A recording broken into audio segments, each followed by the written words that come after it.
Hey everybody, it's Mike Frieder here with On-Call Compliance Solutions, and I'm back with another compliance tip of the week. Yeah, like a rock star.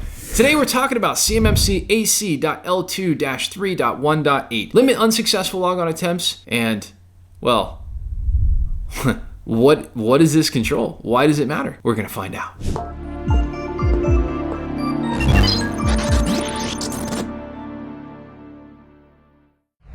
So hey, if you're a defense contractor who's feeling overwhelmed, tired, and alone, trying to understand all of this DFARS, NIST SP 800-171, and CMMC compliance stuff, I've got great news for you. You found your home here at On-Call Compliance Solutions, where we can help you transform into your company's on-call compliance hero. Let's jump into it. So, CMMC AC.L2-3.1.8, limit unsuccessful logon attempts. What is this control and why does it matter? So, when it comes to limiting unsuccessful logon attempts and preventing unauthorized access through brute force attacks, that's really the crux of why we do it, all right? This control requires organizations to define and enforce a limit on the number of consecutive invalid logon attempts within a specific time period. After exceeding this limit, user accounts can be temporarily or maybe even permanently locked out, depending on organizational policy, which of course requires IT department intervention. And then, hopefully, they'll ask the right question of, why did this get locked out?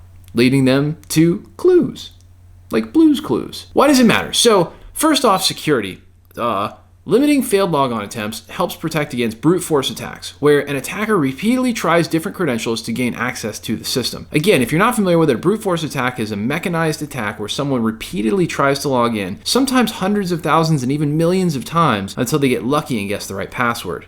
Ooh. So if we don't have a system there to stop that from happening and limit them to maybe 2 or 3 or 5 times logging in, well then they can just run their brute force password attack tools on us as much as they want. Next, compliance. Adhering to this control is critical for organizations handling sensitive data, such as controlled unclassified information or CUI, ensuring compliance with cybersecurity standards. So, basically, if you want to make sure that an organization you're working with is more secure, well then you would make this into a compliance standard, which is what they've done in defense.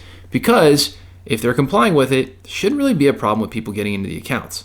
Next, number 3, account lockout. By enforcing account lockouts after several failed attempts, organizations reduce the likelihood of unauthorized access, a very key component. The reality is that brute force attempts are still the most common method used to get correct passwords and breaking into organizational systems. We all know that no security in the world is going to help you if they figure out what the right password is, unless you have multi-factor authentication in place, of course. This control is a key piece of security and an important control because it's a very important layer in your layered security approach.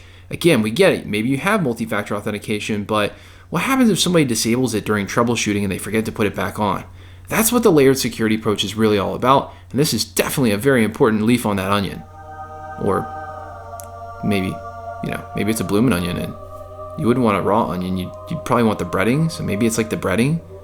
I don't know. Layers. I don't know. Bad layering joke.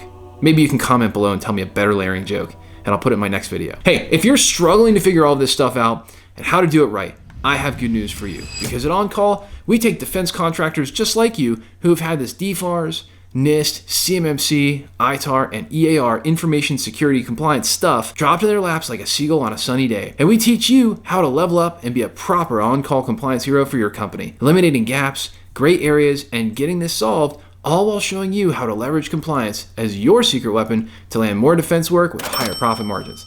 Now that's what becoming an on-call compliance hero can do for you. If you're looking for more help getting compliant, our compliance experts are always on call for you.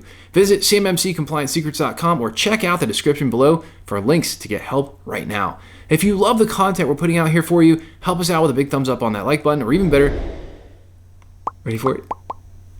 Smash that subscribe button, baby, to get the latest compliance content as soon as our compliance nerds roll it out. Until the next compliance tip, my friends, stay safe and secure out there, and hit us in the comments below to let us know what you'd like to know more about when it comes to information security and compliance. I'll see you on the next one.